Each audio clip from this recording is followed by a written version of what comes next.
Some of Ozempic's biggest fans just might be your favorite celebrities and influencers. You may have seen them posting on social media about the diabetic drug for their weight loss and newfound confidence. However, Ozempic's parent company, Novo Nordisk, is being sued for omitting important information about the dangerous side effects such as stomach paralysis.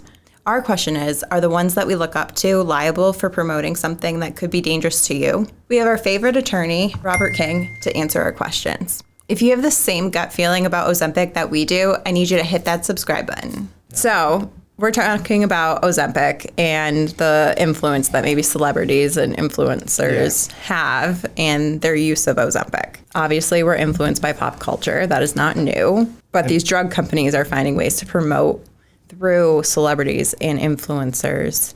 And they aren't necessarily healthy. Correct. We're really interested in this lawsuit. It's a new lawsuit against Ozempic. It just got organized last week in federal court in Philadelphia.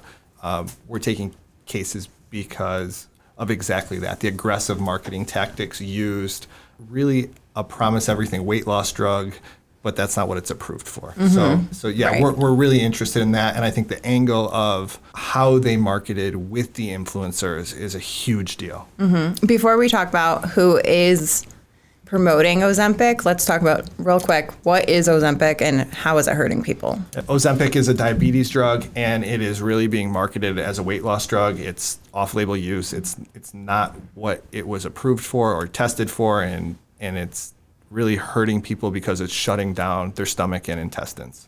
Sometimes the effects are permanent, sometimes the effects are not permanent. Mm-hmm. And we'll talk about the lawsuit a little bit more later.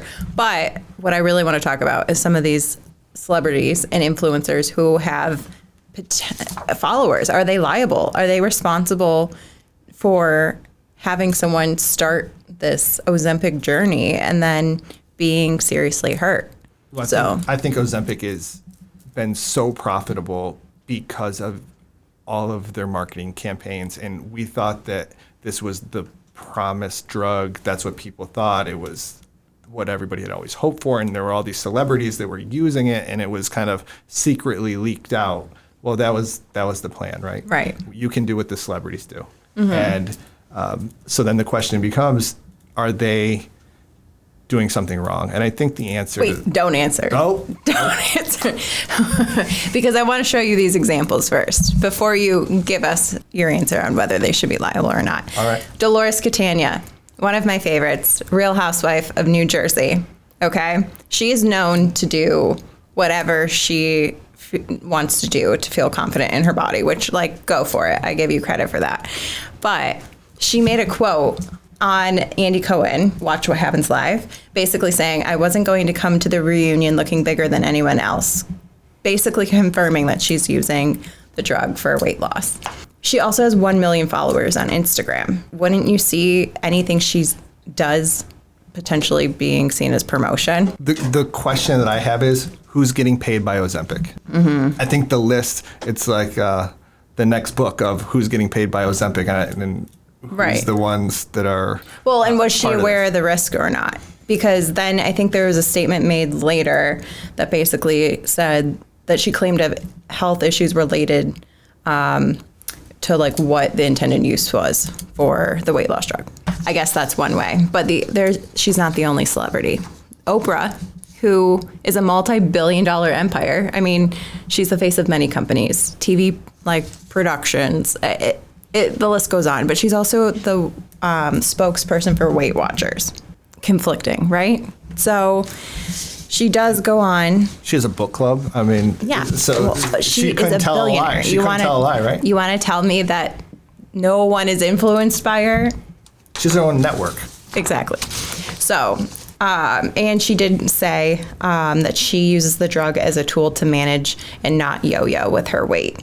And she did not claim that it was Ozempic, I don't believe. I think it was just like basically insinuating it was one of the drugs like Ozempic. And then there's Sharon Osbourne, who basically quoted, I started Ozempic last December and I've been off of it for a while now, but my warning is don't give it to teenagers. It's just too easy. You can lose so much weight and it's easy to become addicted, which is very dangerous. I couldn't stop losing weight and I've lost 42 pounds and I can't afford to lose more. And is that a warning or is that an advertisement? Oh, I can't even lose anymore. It's so easy to lose the weight. Well, should Ozempic kind of be like cigarettes, like that can be addictive? Like, I don't know. I mean, and then last but not least, which I think is the most interesting, Shaza Sunset star, Gigi. She is very known to have, she has a big personality. She's one of my favorites. She calls it, quote, weight loss shots. Not even, Ozempic or Manjaro or any of those. She says, quote, weight loss shots. And she actually did do a video that showed her using it and how to inject yourself with it. So I would say that's promotion, don't you think? Content creation with, so we're hearing millions of people are on this drug. Estimates 1.7% of the country. So maybe it's just producing content that a lot of people want to see or are interested in. So now you can answer my question. Are celebrities and influencers liable for using and promoting this drug? I would say they are not. We are not suing any influencers. We're not going to sue any influencers. And the reason why is they don't have the studies. They don't have the responsibility to put this forward to the FDA and come up with the approved uses and approved marketing. They're taking the information that's given to them and relying on really the production company to promote. I think what they're doing is part of the case against the manufacturer. Yeah, and I think it's important to say, like, everyone has the right to be healthy mentally, physically, and whichever way you want to choose to do that is up to you. But I think it's really important to know all the risks before you make that decision. If you want to take Ozempic or something, you should at least know the risks. I think there's plenty of things that people are allowed to do as consenting adults, whether it's cigarettes or alcohol or whatever that is. You can make that choice, but don't do it in secret. I think that's what this case is going to be all about, especially a drug company who really controls super serious outcomes of people's lives. They have a standard, and they all agree to that standard to participate with the FDA. Can they then go and trick people?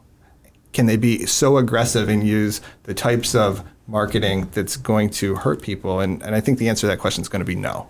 All right, so we are taking Ozempic cases. Correct. What is the lawsuit and who qualifies? If you've taken Ozempic and you have high-level, serious intestinal issues that put you into the hospital, give us a call. We will confirm that you're on the drug, review your medical records, and those illnesses, I don't know if it's an illness or significant outcomes, we'll file a case on your behalf. There's no fee unless we get a recovery for you, and then we take a percentage of the recovery. It's called the contingency fee. So you don't risk anything. If you've been on Ozempic and you think you were hurt because you were on Ozempic, give us a call. And it doesn't matter whether it was like you are on it for weight loss or for diabetes, you could potentially qualify. Yeah, we've taken a lot of cases in already, and about half of the cases were, in my opinion, appropriately prescribed, and other half of the cases were really just using it as a weight loss drug.